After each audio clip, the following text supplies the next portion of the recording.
So here's a sneak peek of my office. There's my name on the door. And then when you come in, this is just going to be my office. The waiting area is down the hall.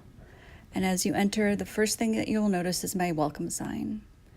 And then as we pan across the office, there's the couch that you'll be sitting on, the screen that hides all my junk, the desk that I do my work at. And then as we come around, this will be your view of my chair and what you'll be looking at on the wall. And then here is the coffee, tea, and water area. I have the mugs because I don't believe in single-use cups.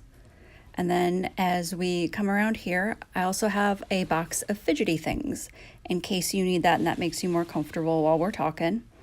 I also have a weighted lap blanket, and this can help with anxiety. And so that's there for your use if you want that as well. And here's the requisite dog family photo. And then up there on the wall are my degrees. On the printer there, I have a couple of Ally stickers. And then over here is where I keep my adult coloring books and pens and stuff for the artistic types. There's the clock, the orchid that I'm desperately trying to keep alive, my chair, and then the last but not least, the reminder that this is your safe place.